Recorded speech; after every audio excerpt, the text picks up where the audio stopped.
Hi మామ, welcome back to అలా ఆస్ట్రేలియాలో. అందరూ ఎలా ఉన్నారు? బాగున్నారా? సో తమ్నేల్ చూసారు కదా. ఇవాళ మన వీడియో వచ్చేసి మీరు ఆస్ట్రేలియాలో as a student part time చేస్తే అసలు ఎన్ని డబ్బులు వస్తాయి, ఎన్ని ఖర్చులు ఉంటాయి అండ్ మీరు ఎంత సేవ్ చేస్తారు అనేది డీటెయిల్గా ఈ వీడియోలో డిస్కస్ చేసుకుందాం పదండి.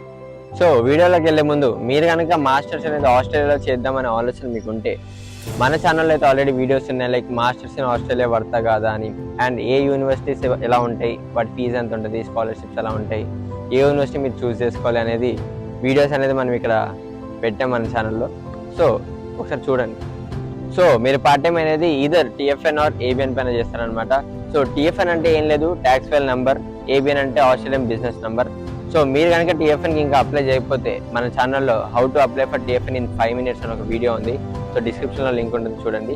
సో టీఎఫ్ఎన్ అంటే ఏం లేదు, బేసికలీ మీరు శాలరీడ్ అన్నట్టు, అదే ఏబిఎన్ అంటే మీరు బిజినెస్ చేస్తున్నట్టు. సో ఈ రెండింటిపైన అయితే మీరు పార్ట్ టైం చేస్తారనమాట. సో ఆస్ట్రేలియా రూల్ ప్రకారం అయితే మీరు ఫోర్ట్ నైట్కి 48 hours పని చేయాలన్నమాట. అంటే వీక్కి 24 hours అనుకుందాం మనం, అంతే. కాకపోతే మీకు ఒకటే వీక్లో 24 కన్నా తక్కువ వస్తే మీరు నెక్స్ట్ వీక్ కొంచెం ఎక్కువ పని చేయొచ్చు, అంతేగాని ఫోర్ట్ నైట్కి 48 hours కంటే ఎక్కువ అయితే వెళ్ళకూడదు. So coming to the minimum pay. So ఆస్ట్రేలియాలో మీకు మినిమం పే వచ్చేసి $24, $24.10 per hour అనమాట. సో ఫోర్ట్ నైట్కి మీరు 48 hours అండ్ వీక్కి 24 కాబట్టి, సో మీరు 24 into 24.10 వేసుకుంటే మీకు $576 వస్తుంది అనమాట. సో 576 కదా, సో 576 into 4 వేసుకోండి పర్ మంత్ కాబట్టి, సో మీకు 2300 వస్తుంది అనమాట. సో ఇదైతే మీ పే కనుక టీఎఫ్ఎన్ పే 24 అయితే మీకు వచ్చే ఇన్కమ్ అయితే 2300. మ్యాక్సిమం అయితే టీఎఫ్ఎన్ పే 24 ఉంటుంది. మీరు ఆ $2300 కనుక ఇండియన్ కరెన్సీలో కన్వర్ట్ చేస్తే మీకు ఆల్మోస్ట్ ఒక 1,25,000 వస్తుంది అనమాట. సో ఆగండి, అన్ని డబ్బులు వస్తున్నాయి, అమ్మాయి సెట్ వెళ్ళిపోదాం అనుకోద్దు.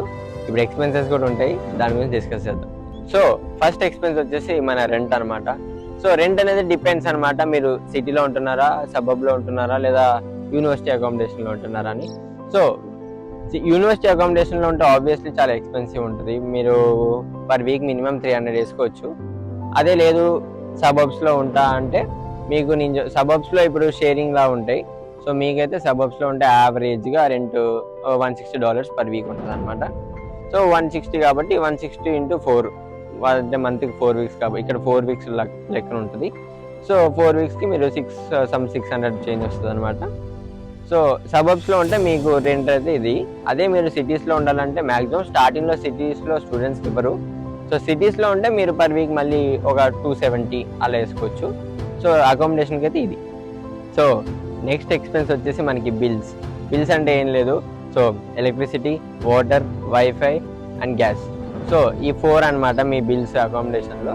సో మీ ఈ 4 యావరేజ్గా మీరు $100 వేసుకోవచ్చు, $100 అయితే వస్తుంది. లేదు మాకు ఈ తలనొప్పులు ఏమీ వద్దు అంటే మీరు బిల్స్ ఇంక్లూడెడ్ ఉన్న రెంట్ కూడా ఉంటుంది, అకామిడేషన్ ఉంటుంది, అవి చూస్ చేసుకోవచ్చు.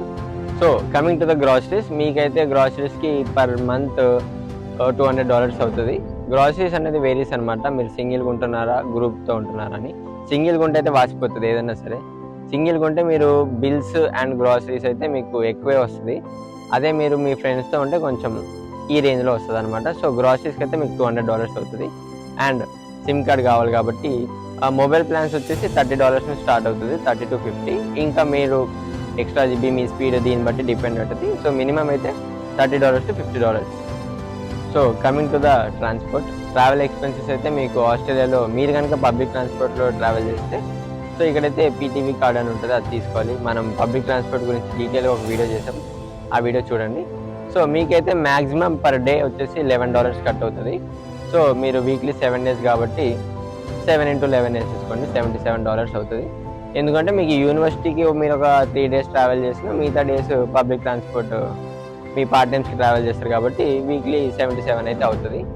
అండ్ ఇంకా ఎక్స్ట్రా ఖర్చులు ఉంటాయి కదా, ఇంకా సినిమాలు అవి మీరు కనుక టీఎఫ్ఐ బానిసలు అయితే రిలీజ్లు, సినిమాలు, పాప్కార్న్లు, రెస్టారెంట్లు ఇవన్నీ ఇన్ కేసు ఉంటాయి. ఆబ్వియస్లీ ఉంటే కనుక మీరు యావరేజ్గా ఒక $100 అయితే పక్క అవుతుంది, మిగతా మీ ఖర్చు పెట్టనమాట ఇంకా.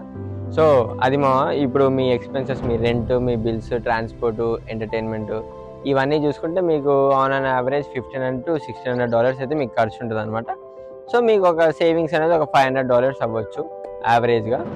సో ఇవనేది నేను వేసిన క్యాలిక్యులేషన్ ప్రకారం అనమాట. ఇవి అందరికీ ఒకేలాగా ఉండవు, డిపెండ్స్ అనమాట. మీ level of expense and range బట్టి.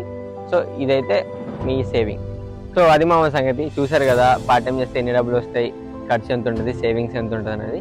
సో ఈ వీడియో అయితే నేను బేసిక్ మీకు ఒక అండర్స్టాండింగ్ ఇవ్వడానికి చేశాను అనమాట. ఇది ఏది ఫిక్స్డ్ కాదు, మీ లెవెల్ ఆఫ్ రేంజ్ బట్టి మారుతూ ఉంటుంది.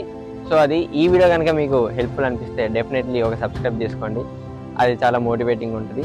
సో ఇంతవరకు చూశారు కాబట్టి మీకు డెఫినెట్లీ నచ్చుతుంది. సో ఒక సబ్స్క్రైబ్ చేసుకుని వెళ్ళండి. మీకు కనుక ఈ వీడియోలో ఏమైనా డౌట్స్ ఉంటే definitely feel free to comment, నేను మీకు చూసి రిప్లై ఇస్తాను అనమాట. So see you all guys in the next video.